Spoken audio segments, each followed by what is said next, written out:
All right, let's get right into it.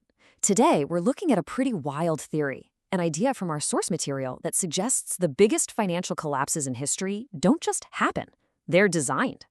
So, you know those boom and bust cycles we're always hearing about? Are they really just a normal part of how things work? Or is there maybe something else going on, something behind the curtain? That's really the big question we're digging into here. Okay, so you've basically got two totally different stories here. On one side, you've got the official explanation, the one you probably heard in school.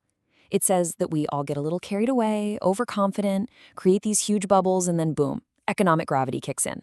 But the theory from our source material paints a very different picture. It says these collapses are engineered on purpose by powerful players who make a fortune from the chaos. And that brings us to what the source calls the game masters theory. The whole idea is that there's a small, hidden group of financial architects who are secretly pulling the strings on the entire global economy. To really get your head around this, the source uses this incredible metaphor, Plato's cave. The idea is that our economic reality, the one we live in every day, it's not totally real. It's more like a puppet show, a kind of collective hallucination. And money? Money is the tool they use to get us all to look at the same puppets, to coordinate our shared illusion. Now, this is where it gets really fascinating. Let's talk about interest rates. We're all taught that they're there to guide us, right? Low rates mean it's a good time to buy a house.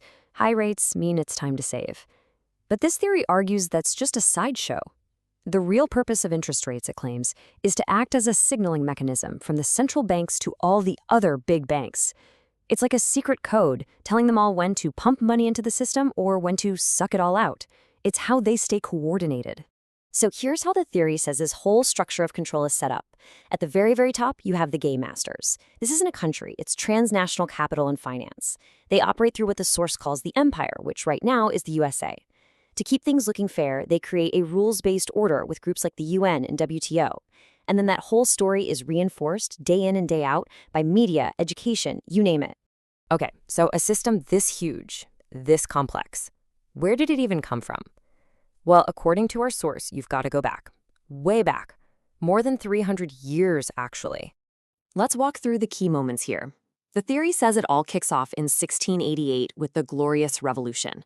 This basically marries the huge financial power of the Dutch with Britain's military might. A few years later, in 1694, you get the Private Bank of England. Now, this was a game changer. For the first time, bankers could fund a whole country through Parliament, not just a king who could be unreliable. It made their investment way safer. And that exact model, according to the source, was pretty much copied and pasted into the US with the Federal Reserve in 1914. And this system, the theory argues, runs on three main rules. Rule number one, profits are private, but losses are social. In other words, the bankers keep the winnings and the taxpayers get stuck with the bill.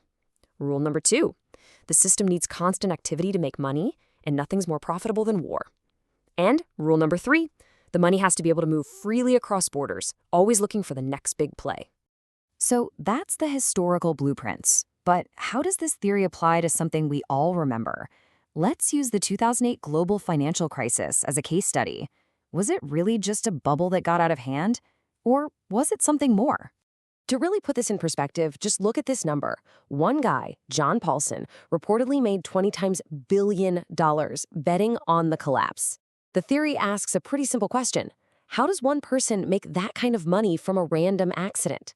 So here's the simplified breakdown of how this was supposedly engineered. Step one, sure, banks give out a ton of risky mortgages. But here's the twist. Step two, other investors make huge bets that those homeowners won't default. Step three, the bank takes those bets, even though it knows the loans are shaky. Why? Because, and this is the crucial part, the bank controls the outcome. They can allegedly force the defaults, maybe by tweaking rates or changing lending rules. And when they do, they win all those massive bets. At a certain point, it became more profitable to crash the system than to keep it going. And this leads to a really mind-bending conclusion from the source. Bubbles don't have to burst. They could be propped up forever. They only collapse, the theory goes, when it's more profitable for the insiders, the game masters, to pull the plug. And what was the result on the ground? Well, look at this chart. Before 2008, most homes were owned by individuals. After the crash, institutional ownership just skyrocketed. The source claims this was one of the largest transfers of assets from the public to huge financial corporations in modern history. So if that was the past, what's next? The theory doesn't stop in 2008. It predicts something it calls the next great reset, where the whole center of economic power is going to shift. I mean, just take a look at this. As of 2024, the 4 biggest banks on planet Earth are all Chinese. According to this theory, that is absolutely not an accident. It's a sign of a massive, intentional shift in the global financial order. So how did that happen so fast? The theory claims that right after the 2008 crisis, the Bank for International Settlements, which is kind of like the central bank for all the other central banks, gave the signal. They allegedly strengthened China's currency, which basically told the world, hey, start doing business with China. And that's what fueled their unbelievable economic boom, right when the West was on its knees. So why does the source predict the US is the next target for a collapse? It points to 3 big vulnerabilities. An aging elite that's not as hungry as it used to be, the instability from years and years of printing easy money, and a growing perception around the world that America's military isn't the unstoppable force it once was. And the alleged endgame? To engineer a new financial crisis right here in America. This would let those game masters, that transnational capital, pull their money out with huge profits, and then they'd sweep right back in and buy up America's most valuable assets, things like water and oil, for pennies on the dollar. You know, the entire theory can really be boiled down to this one quote from the source. They're trying to create as much chaos as possible because in chaos, there's profit. It's a pretty heavy idea, and it definitely makes you wonder who really wins when things fall apart. What do you think?